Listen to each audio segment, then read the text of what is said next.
Good morning, everyone. This is Mike Yurigan. I'm out at the Habitat this morning and wanted to give you a few updates on what Golf Brevard is doing between Habitat and Spessard, Holland.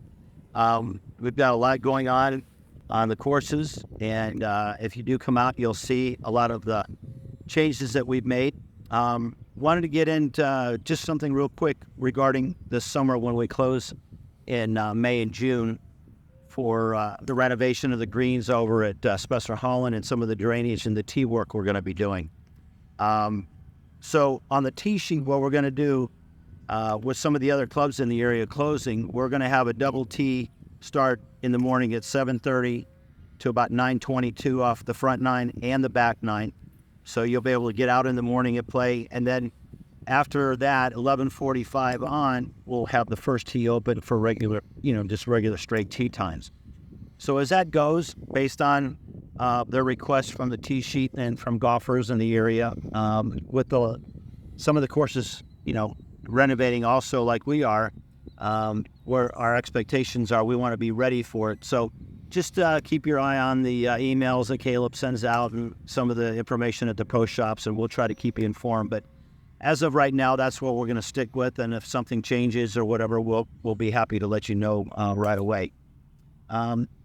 Couple other things. Habitat, we've remodeled the 17th tee box where the white tee was, and a lot of you that play have seen that already, and we've done number 11. We finished that up and sodded yesterday. As we go forward, we're going to pick out some specific tees here at Habitat and do the same renovation where we'll strip the soil out. We did some soil samples and we ended up with very, very low calcium in the ground, and also the pH was extremely low. So those areas over the last 30 plus years, with obviously all the hurricanes and the rain and the weather and everything, the material underground is just, we can't grow any grass there. So we're putting a good 4 to 6 inches of nice layer of good quality organic dirt with some soil amendments.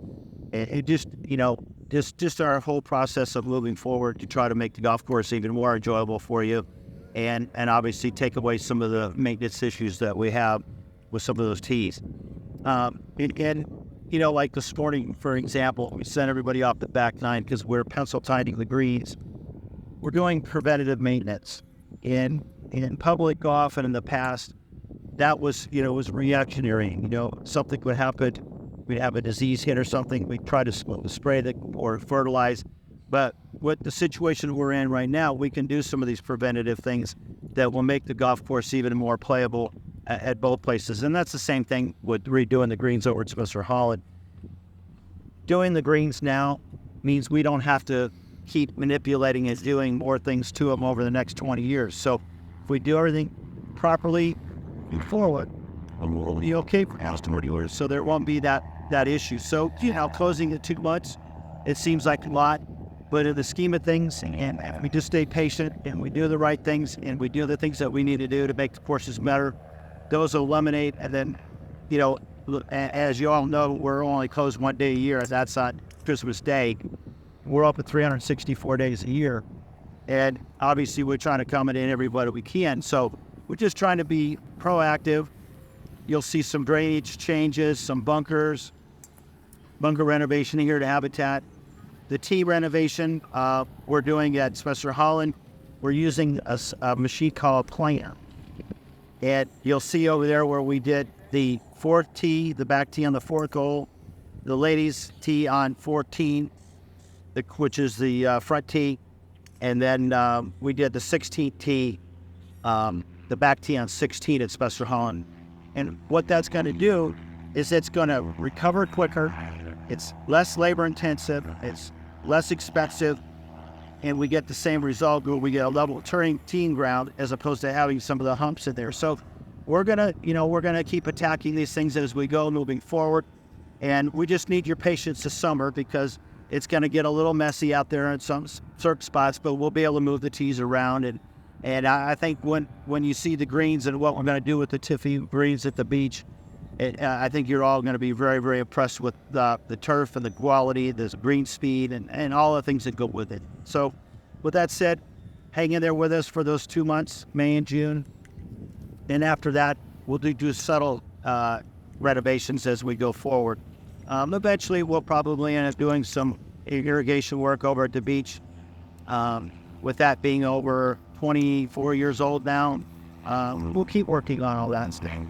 The other thing is, I was fortunate enough to go to Bay Hill with our ambassadors program through our local PGA, the North Florida PGA, and I got a chance to spend the whole day with Brian Harmon and his caddy Scott, and 3 amateurs that we walked around with, and an enjoyable day. As a PGA member, we're out there to just try to help, keep the pace of play going and break the bunkers for the guys and just help out a little bit. And I will tell you, Brian and Harmon he's a first-class gentleman, and he's a nice young man, and obviously he's got the clear jug in his hand, and he's played well at Bay Hill for almost the whole time, and struggled a little bit on Sunday, but he can strike his ball. He's a phenomenal putter, and we won't give him too much of a hard time being a lefty, but he was very impressive, and it was nice to be around him. He was great with the amateurs and all of us in the group that were there. So we had a great time. I expect him to probably win again. If he putts like he did at Bay Hill, he's going to do very well this year. And then finally, again, want to thank all of you for your support of the 2 golf courses, and just the effort that the staff and everybody has put in moving forward. I know that Caleb will keep everybody informed on what's going on with our, tee sheet, the timing, and all the things that are going on moving forward. We do have a Callaway Dillo Day tomorrow. I don't know if Caleb will be able to get the video out in time to be able to let everybody know about that, but Callaway will be here. And then I believe Steve later on this afternoon is going to do some a quick video for some teaching techniques and some things. And we've had a great response from the community on the kids program so far. And we're just looking to continue to grow and do the things we have to do to make things easier for you when you do you do come out and play. The mats for the driving range here at Habitat will be going in the next 2 to 3 months, hopefully less. And again, I don't want everybody to think we're going to be hitting off the mats every day, because that's not what we're doing it for. So when we put a couple mats over here in the back left corner, when the long hitters come out and the guys and some of the mini tour players and come out, play, they hit the ball in the 4th fairway, they can come and tee it up on the mat and not worry about, being up in front of the tee and hitting it too far under the 4th hole, or, and those subtle things that when we do want to close for a day or two to top dress and get the growth of the driving range back, because we've been so busy with everybody coming out practicing and playing that we want to make the experience good. So when you do come out, you'll have a quality mat to hit off of. You'll have quality turf and everything else that goes with it. So I know I got a little long-winded today, but just wanted to keep you posted on that. We'll do one more video, probably the 1st of April. I'm going to be fortunate to be able to go to Augusta this year. I then believe Steve and a few of my friends and fellow professionals are going to go up. And last but not least, we're going to go up in Monday of Augusta week, stop by Pikes Creek and look at the sod that we're going to be using over at Spessard Holland on the greens. And we'll be able to give you a little bit of an update when I get back, and maybe some videos on what the turf is going to look like. So I'm extremely excited about the next 4 or 5 months. It's going to be a lot of effort, a lot of work, but hang in there with us, and we'll hope to see you soon at both golf courses. And we, again, appreciate your support. Thank you, and we'll see you soon. Thanks.